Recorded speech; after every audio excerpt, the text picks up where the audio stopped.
하나님 말씀 시편 57편 1절로 2절 말씀입니다. 시편 57편 1절로 2절 말씀을 다 함께 봉독하겠습니다. 하나님이여 내게 은혜를 베푸소서, 내게 은혜를 베푸소서. 내 영혼이 주께로 피하되 주의 날개 그늘 아래에서 이 재앙들이 지나기까지 피하리이다. 내가 지존하신 하나님께 부르짖으며 곧 나를 위하여 모든 것을 이루시는 하나님께로다. 아멘. 말씀의 제목은 내게 은혜를 베푸소서입니다. 함께 따라하겠습니다. 내게 은혜를 베푸소서. 구약 성경은 모세오경 시작을 해서 이렇게 말라기까지 갈 때 가만 보면 대부분 율법을 이야기합니다. 하나님의 주신 율법을 따라 살아야 한다. 그러니까 율법에 순종해야 된다. 그 율법을 제대로 지키지 아니하면 이스라엘 백성이 되었던 왕이 되었던 똑같이 지적을 받습니다. 그러니까 율법 앞에는 누구도 높고 낮음이 없어요. 근데 신약에 오면 그렇게 구약에서 율법을 이야기했는데 신약 성경에는 율법을 이야기하지 않아요. 그렇죠? 다 동의를 하시는 표정을 지어야 되는데 무슨 말인가 이렇게 생각하시면 굉장히 곤란해요. 목사님 그거 맞지요? 그래야 되는데 무슨 소리를 하려 저러나 이렇게 하면 아직 새벽에 잠도 안 깼는데 왜 저러실까 이렇게 생각하면 맞지요? 구약은 대부분 보면 율법을 이야기를 해요. 그렇죠? 근데 신약이 오면 율법을 이야기하지 않습니다. 무엇을 이야기해요? 은혜를 맞지요? 은혜를 이야기한다. 그 율법의 특징이 뭐냐면 죄를 지적하고 죄를 드러나게 해요. 거기까지 율법은 죄를 지적하고 죄를 드러나게 하는데 그것을 해결을 못해요. 율법은 지적은 해요. 죄를 드러나게 할 수는 있어요. 근데 이거를 율법 자체로는 해결이 안 돼. 죄를 지적을 받고 정말 내가 다윗과 같이 제가 잘못했네요. 하나님 정말 제가 이게 잘못했습니다 하고 회개하면 그 죄 없이 하시는 분은 하나님이시라고. 율법이 해결을 못합니다. 근데 은혜는 그 자체로 죄를 지적당했음에도 불구하고 주님께 나오면 그것을 죄 없이 해주신다고요. 그게 은혜라고 하는 거예요. 그런데 구약 성경에도 이렇게 가만히 보면요, 그렇게 율법을 이야기하고 율법을 따라 순종하며 살아야 된다라고 막 얘기를 하고 그게 맞잖아요. 선지자들이 그렇게 왕들의 잘못을, 이스라엘 백성들의 잘못을 지적을 하잖아요. 그런데 결정적인 순간에 생명을 구해달라고 하나님께 매달릴 때, 부르짖어 기도할 때, 구약 성경에도 부르짖어 기도하라고 하는 말씀이 굉장히 많이 나오잖아요. 근데 그렇게 부르짖을 때 뭐라고 부르짖어요? 율법을 달라고 부르짖지 않아요. 은혜를 베풀어 달라고 부르짖는 거예요. 맞지요? 율법을 더 주시옵소서, 율법을 더 주시옵소서. 그렇게 하지 않고 은혜를 구한다는 거예요. 오늘 새벽 예배 성전에 나와서 예배를 드리시는 우리 성도님들도 계시고 또 가정에서 또 삶의 자리에서 예배드리는 분들이 있잖아요. 그분들이 율법 충만하기 위해서 예배드리는 건 아니잖아요. 그렇죠? 은혜 충만하기 위해서 우리가 예배를 드리는 거잖아요. 그러니까 오늘 이 시편 57편에도 다윗이 늘 하나님의 은혜를 구한다고요. 또 하나님의 은혜를 사모한다고요. 우리가 구할 것이 무엇이냐면 하나님의 은혜. 다른 것이 아니라. 물론 문제 해결도 구하지요. 질병 치유함도 구하지요. 그렇죠? 많은 것을 구하지만 먼저 우리가 구해야 될 것은 하나님의 은혜라고 하는 거예요. 그러면 그 은혜를 누구에게 구하는가? 누구에게 은혜를 구하는가 하는 것이 중요합니다. 하나님께 은혜를 구하는 게 하나님께 은혜를 구하는 거예요. 다윗 오늘 시편 57편에 사울왕을 피하여 아둘람 굴에 피신하여 지낼 때 하나님께 올려드린 시편입니다. 다윗은 사울왕이 자신의 목숨을 노리고 있는 상황에서도 하나님께 은혜 베풀어 주시기를 바라고 바랐다는 거죠. 시편 57편 1절 말씀 함께 하도록 하겠습니다. 하나님이여 내게 은혜를 베푸소서. 따라하겠습니다. 내게 은혜를 베푸소서. 왜 다윗이 하나님께 은혜 베풀어 주시기를 간구했을까요? 하나님께서 은혜를 베풀어 주시기 때문에, 그 은혜를 따라 살아가야 하는 것을 다윗은 분명히 알았기 때문에, 지금과 같은 시기에 우리가 무엇을 따라 우리가 살아가야 합니까? 정부가 아무리 돈을 한국 정부만 돈을 쏟아붓는 게 아니에요. 지금 미국 같은 경우는요, 이 친구들은 이 기축통화 달러를요 막 찍어내. 여러분 상상도 할 수 없는 이 달러를요 찍어가지고요, 그 미국의 어떤 그 경제 담당하는 사람이 벌써 오래전에 얘기를 했죠. 미국 경제가 어렵냐? 그러면 걱정하지 마. 달러를 찍어가지고 뿌려, 헬리콥터로. 그런데 그것이 해결책이냐? 해결이 안 됩니다. 지금 미국도 지금 물가가 천정부지로 오르고요. 이게 감당이 안 되는 거예요. 다른 것을 치우려고, 다른 것을 막 해결을 받으려고 쫓으려고 하는 것이 아니라, 자 보세요. 갈수록 우리 시대가, 이 21세기 전 세계가 자꾸만 하나님의 은혜를 구하고 하나님께 달려가기를 힘쓰지 아니하고 자꾸만 다른 것으로 해결하려고 하는데 해결이 안 되고 자꾸만 엉킬 뿐입니다. 은혜를 구한 것은 다윗만이 아닙니다. 구약 성경 곳곳에 이사야 선지자도 하나님께 은혜를 구하지요. 이사야 33장 2절 말씀 함께합니다. 야훼여 우리에게 은혜를 베푸소서. 우리가 주를 앙망하오니 주는 아침마다 우리의 팔이 되시며 환난 때에 우리의 구원이 되소서. 야훼여 우리에게 은혜를 베푸소서. 하나님, 왕도 하나님을 멀리하고 이스라엘 백성도 하나님을 멀리하고 우상을 쫓아가는 이들에게, 그리고 강대국을 의지하는 이 이스라엘 백성들에게, 이스라엘 왕에게, 하나님 우리 이스라엘 백성들에게 은혜를 베풀어 주옵소서. 우리가 더욱더 간절히 기도하고 간구해야 되는 것은 하나님의 은혜입니다. 어떤 분이 그 유신 시대에 민주화 운동을 하다가 옥에 갇혔는데, 그분은 신부님이었어요. 근데 체격이 굉장히 크고 본인 그분 그 인터뷰 했을 때 그 가톨릭 재단의 그 대학의 총장도 지내셨던 분인데, 그분한테 물어봤어요. 혹시 신부가 안 됐으면 무엇이 됐겠습니까? 주저함 없이 나는 조폭이 됐을 것이다. 딱 보면 포스가 딱 느껴져요. 근데 그분이 혈기가 충만하고 진짜 이 사제 옷만 벗고 싸우면 누구도 감당해낼 수 없는 그 분이 이제 형무소에 갇혀서 엄청 맞았대요. 고문을 나가고 엄청 맞고, 그리고 옥에 갇혀 있을 때 그때 심정이 어땠습니까? 사제니까 물어봤어요. 그랬더니 그분이 대답하기를 제가 기도했다는 거야. 그래서 기자가 물어봐요. 어떤 기도를 하셨습니까? 기도했대요. 하나님, 나에게 삼손에게 주셨던 힘을 주시옵소서. 얼마나 그게 애통하고 간절하고 진짜 피가 끓으면 그런 기도를 했겠어요. 아니, 삼손에게 주셨던 힘을 내게 주시옵소서.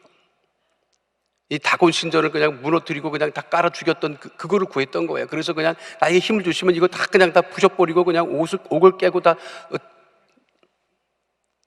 기자가 묻습니다. 응답 받으셨습니까? 하나님 응답 안 하셨다는 거예요. 그걸로는 해결이 안 되기 때문에. 무엇이 해결책이냐? 다른 것이 해결책이 아닙니다. 은혜가 우리 인생의 해결이에요, 여러분. 그러니까 다른 것을 우리가 구할 것이 아니라 오직 은혜를 구해야 된다. 은혜를 베푸시면 그 은혜를 따라 죄도 없이 하시고 우리의 생명도 구원하신다는 거죠. 우리가 잘 아는 요한복음 8장에 가늠하다 현장에서 붙잡혔다 예수님에게 나왔던 그 여인, 그 예수님이 나온 게 아니에요. 그 예수님이 여인이 제 발로 예수님을 찾아온 게 아니에요. 현장에서 붙잡히니까 그 유대인들이 너 일로 와라, 너네 이제 죽었다, 그 예수님에게 끌고 간 거예요. 율법에는 이와 같은 여인은 돌로 쳐서 죽이라고 했습니다. 예수님 그 발 앞에 그 여인을 던져놓고, 자 그러면 어떡하겠습니까? 율법에 그 모든 사람들이 이스라엘에서 율법을 지키는 그 시대에 만약에 율법을 지키지 말라고 하면 큰일 나는 그 시대에, 그래서 그 사랑을 이야기하고 은혜를 이야기하는 그 예수님 발 앞에 그 가늠하다 현장에 붙잡힌 돌에 맞아 죽어야 되는 그 여인을 던져놓고 얘기하잖아요. 율법에는 이와 같은 여인은 돌로 쳐서 죽이라 했는데 어떻게 하실 겁니까? 예수님에게 막 정말 종주목을 들이대고 그렇게 따진 거지요. 물은 거지요. 요한복음 8장 4절로 5절 말씀입니다. 함께합니다. 예수께 말하되 선생이여, 이 여자가 가늠하다가 현장에서 잡혔나이다. 모세는 율법에 이러한 여자를 돌로 치라 명하였거니와 선생은 어떻게 말하겠나이까? 이 여인이 말이죠, 예수님에게 오기 전에 이 여인을 제사장에게 끌고 갔으면 이 여인은 죽었어요. 그럼 제사장이 뭐라고 얘기했겠어요? 그 돌로 쳐서 죽이라고 했겠죠. 그게 율법이니까. 그렇잖아요. 근데 예수님 앞에 끌고 온 거예요. 끌려가도 잘 끌려가야지. 죄를 짓고 딴 데 가면 해결이 안 돼요, 여러분. 주님 앞에 나오면, 예수 앞에 나오면 해결을 받을 수 있잖아요. 예수님 말씀하셨죠. 그 유명한 말씀, 너희 중에 죄 없는 자가 먼저 돌로 치라. 이거 여인은 정말, 자 생각해 봐요. 그 여인이 예수님 앞에 끌려왔을 때 뭐라고 생각했겠어? 살았다고 생각 안 했다고. 그 여인은요, 어차피 죽었구나, 여기 끌려가든 저기 끌려가든 난 죽은 거야, 그렇게 생각했을 거예요. 그렇잖아요. 근데 예수님 앞에 나오는 바람에 그 여인이 살았다고. 우리가 죄를 짓고 뭐 어떻게 해볼 수 없는 상황에 우리가 구할 것은 은혜밖에 없는 것이죠. 예수님 말씀하시잖아요. 그 여인에게 요한복음 8장 11절 말씀 함께합니다. 예수께서 이르시되 나도 너를 정죄하지 아니하노니 가서 다시는 죄를 범하지 말라 하시니라. 나도 너를 정죄하지 아니하노니, 정죄하지 않는다. 은혜는 정죄하지 않는 거예요. 그러면 묻습니다. 은혜를 구하는 우리가 은혜 충만합니까? 은혜로 살아가고 있습니까? 못 견디는 건 아니에요.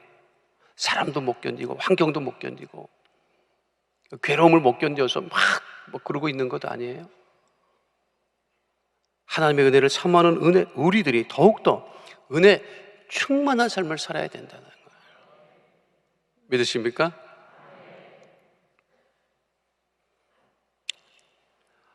저는 이렇게 보면 새벽 예배 나올 때가 제일 조심해야 돼. 여러분은 어떤지 모르겠는데 새벽 예배 나올 때가 제일 조심스러워요. 희한하게 조심스러워. 이제 일어나서 샤워하고 막 씻고 막 하고 막 그러잖아요. 그러니까 교회 갈 생각밖에 없는 거잖아. 그잖아. 근데 사모가 옆에서 조금만 거슬리게 하면 나는 내가 생각해도 그게 이해가 안 가. 예배 드리고 말씀 전하러 가는 이 목사가 뭐 이렇게 새벽 예배 나올 때 뭐 좀 거슬리거나 막 이러면 그러면 우리 집사님이 이렇게 쳐다봐요. 뭘 봐? 기가 막히게 쳐다보는 거야. 뭐 겉으로 말은 안 하지만 인간아, 말씀 전하러 간다면서 그렇게 혈기 내고 짜증을 내면 되겠냐? 참 조심해야 돼, 우리가. 여러분, 항상 은혜가 충만한 삶을 살아야 되는데 뭐 조금 더 이렇게 뭐 거슬리는 거 못지 않고 막 그냥 막 이렇게 하면 하나님 기뻐하실까? 회개하며 은혜를 사모합니다. 뭐 그렇다고 무슨 상상은 하지 마세요. 목사님 새벽에 나올 때 무슨 일이 있었나 이런 생각하지 마시고 베드로전서 5장 12절 말씀 우리 함께 하도록 하겠습니다. 내가 신실한 형제로 아는 실로 안으로 말미암아 너희에게 간단히 써서 권하고 이것이 하나님의 참된 은혜임을 증언하노니 너희는 이 은혜에 굳게 서라. 은혜에 굳게 서는 은혜만을 사모하는 주의 백성 다 되시기를 축원드립니다. 그러면 그 은혜를 우리가 주님께 구하잖아요. 그러면 어떻게 구하는가? 어떻게 구하는가? 어떻게 구해야 돼요? 은혜를 간절하게 구해야 된다는 거예요. 따라하겠습니다. 간절하게 하나님의 은혜를 구해야 합니다. 다윗은 은혜를 반복하여 구하지요. 시편 57편 1절 본문 말씀에 하나님이여 내게 은혜를 베푸소서, 내게 은혜를 베푸소서.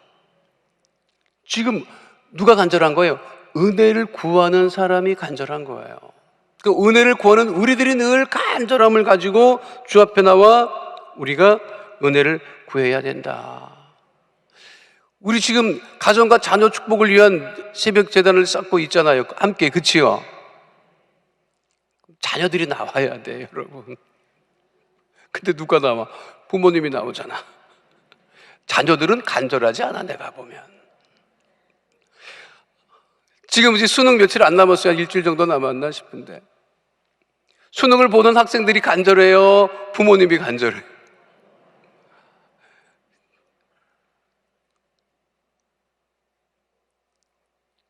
월급 주는 경영자가 간절해요? 월급 받는 근로자가 간절해요? 누가 간절하다고요? 이게 월급 안 줘봐서 그러지, 여러분. 월급 주는 사람은 여러분 피가 마른다더라고 요즘에. 우리 장로님들 말씀 들어보면 목사님 정말 은혜 아니면 못 삽니다. 지금 피가 마릅니다. 근데 월급 받아가는 사람은 아무 생각 없어요. 안 주면 욕한다고. 그렇잖아요. 정말 우리의 은혜는 간절해야 돼, 간절해야 된다고요. 간절함을 가지고 우리가 간절하니까 이렇게 새벽에 나오죠, 여러분. 간절하지 않으면 잔다고 지금. 근데 우리가 간절함을 가지고 우리가 기도할 때 하나님께서 그 기도에 응답하지요. 역대하 32장 20절 말씀 함께 하도록 하겠습니다. 이러므로 히스기야 왕이 아모스의 아들 선지자 이사야와 더불어 하늘을 향하여 부르짖어 기도하였더니, 부르짖어 간절히 기도할 때 생명도 연장해 주시고 문제도 해결해 주시고 질병도 치유해 주신다는 거예요. 믿으십니까? 저희 둘째 녀석이 지난 여름에 결혼을 했나 그랬을 거예요. 근데 그 전해 작년인가 7월달에 쫓아오더니 그 전에 나한테 전화를 했어요. 아빠 나 결혼할 건데 어떻게 생각해? 왜 해야지. 아니 자식이 결혼한다는데 그걸 뭐라고 물어봐. 해야지. 아빠는 찬성. 아빠 좋다. 야 너 결혼하는 걸 내가 얼마나 기다리는데 너 빨리 결혼해. 아니 그렇게 말할 수 있어요 없어요? 그거 당연히 그렇게. 그런데 쫓아와가지고 결혼하겠다는 거예요. 결혼하라고 했는데 그 누구랑 결혼하려고 그래요? 뭐 누구랑 결혼해? 아빠 내가 남자랑 결혼하겠어? 여자랑 결혼하지? 그 얼마나 됐는데? 교제한 지 3개월 됐대? 그래? 뭐 알고 지낸 지는 꽤 됐는데 뭐 교제한 지는 뭐 그 됐다는 거예요. 언제 하려고? 그때가 7월 달이었는데 9월 달에 하겠다는 거야. 아니 그때가 7월이었는데 쫓아와서 전화로 내가 오케이는 한 건 맞아요. 그것도 결혼해라. 근데 쫓아와가지고 7월에 와가지고 9월 달에 이렇게 당장 결혼을 시켜달라고. 야 그거는 조금 결혼시켜 준다 했잖아. 아니 그럼 뭐 준비가 돼야지. 엄마 아빠가 결혼해? 내가 결혼할 난 준비됐다고. 아니 당장 결혼식을 올리게 해달라고 막 그냥 애가 막 그냥 기가 막혀가지고 내가 아니 준비를 해야 된다니까. 뭐가 준비가 필요하냐고. 우리는 다 준비됐다고. 엄마 아빠도 우리한테 얘기하지 않았느냐고. 엄마 아빠도 가진 것 없이 결혼했다고 하지 않았느냐고. 우리도 그렇게 한다는데 왜 지금 무슨 말을 하는 거냐고. 아주 약속했는데 약속만 지키지 않으면 가만 안 두겠다고 막 그러더니 막. 우리 어머니도 쫓아가고 외할머니도 쫓아가고, 아니 할머니들이 뭐 책임 없으니까 그래 빨리 해라 이럴 거 아니에요. 할머니도 허락했다고 그러고 막. 우리 어머니도 전화해서 애가 왔는데 결혼시켜달라는데 빨리 결혼시켜줘라 그래서 엄마 정신이 나가서 지금 뭐가 돼야 준비를 해야 될 거 아니야. 그랬더니 우리 어머니가 너는 기억 안 나니, 너는 나한테 안 그러니 또 이래갖고 뭐 정신이 없고 막 그랬었어.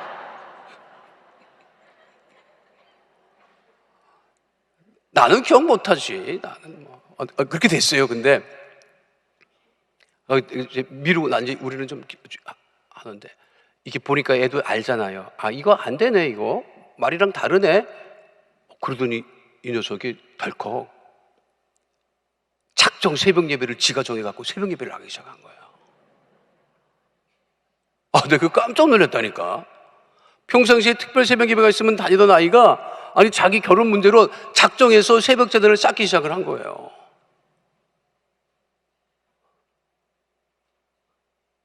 근데 그 이후로는 내가 어떻게 해볼 수가 없는 거예요.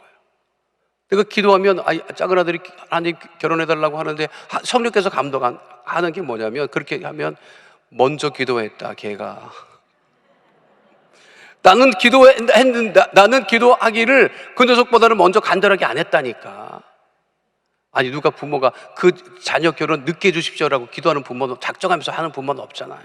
근데 이놈은 결혼하게 해달라고 그냥 작정하고 그냥 매달려서 막 기도하고 막. 그 목사님이 나한테 연락해서 목사님 무슨 일이 있느냐고 막 할 정도로 그냥 간절히 새벽인데 앞에서 기도하고 해서. 아니 기도하는 걸 어떻게 이깁니까? 그래가지고 이제 뭐 코로나 때문에 좀 늦어지긴 했지만 결혼을 하고 난 다음에, 결혼하고 났더니 이 아이가 지 와이프한테, 둘째 며느리한테 틈만 나면 얘기를 하는 게 뭐냐면, 야 우리 엄마 아빠한테 얘기해봐야 안 돼. 하나님에게 기도하는 게 더 빨라 이런다는 거예요. 여러분, 사람에게 말하는 것보다 하나님에게 기도하는 게 더 빨라요, 여러분.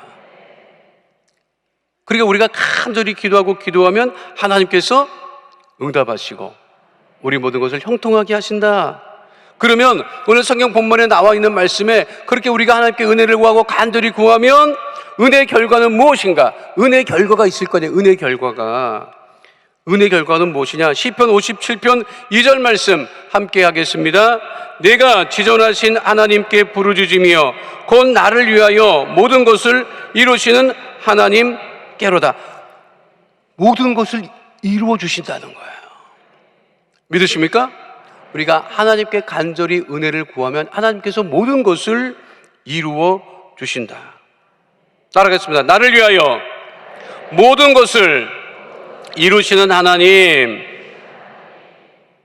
시내산에서 갈보리 산까지라고 하는 말이 있어요.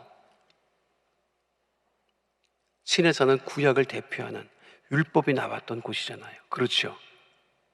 갈릴리는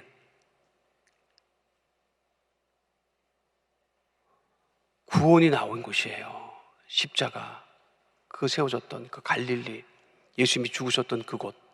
우리들의 삶은 시내산에서 시작하지만 결국은 갈릴리에서 은혜로운 삶을 누리며 살아가야 된다는 거예요. 아직도 율법에 매여서 시내산에 머물러 있는 것이 아니라 우리가 하나님께 은혜를 간절히 사모하고 내 마음에 맞지 않는 것이 있다 할지라도 그것을 판단하고 지적하고 율법으로 어떻게 해결하려고 하는 것이 아니라 하나님의 주신 그 은혜의 충만함을 따라서 우리가 은혜의 삶을 살아갈 때 하나님께서 우리의 구하는 모든 것에 넘치게 더하여 주시고 모든 것을 이루어 주시는 은혜 가운데 우리가 거해야 한다고 하는 것입니다. 믿으십니까?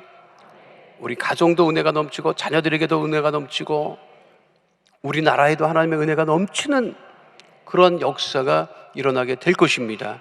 그래서 은혜에 관한 이 바울의 고백이 참 귀하죠. 우리가 고린도전서 15장 10절 말씀을 다 함께 우리 봉독하는 것으로 오늘 새벽 예배 말씀을 마치도록 하겠습니다. 함께 합니다.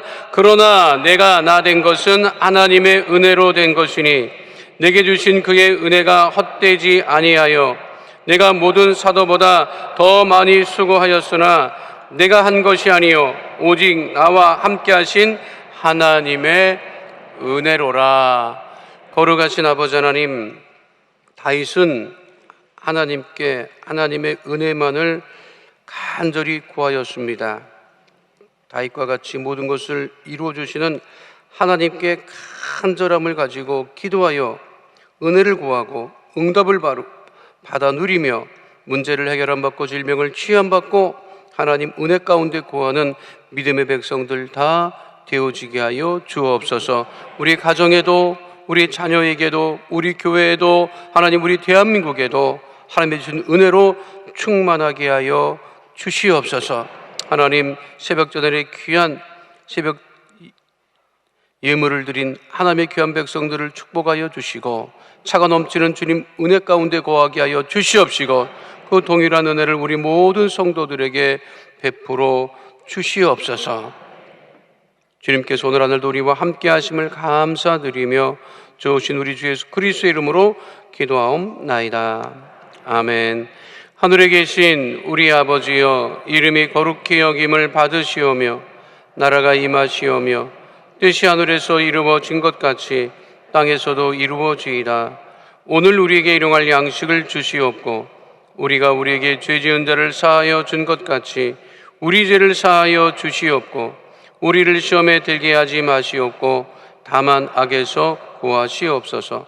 나라와 권세와 영광이 아버지께 영원히 있사옵나이다. 아멘.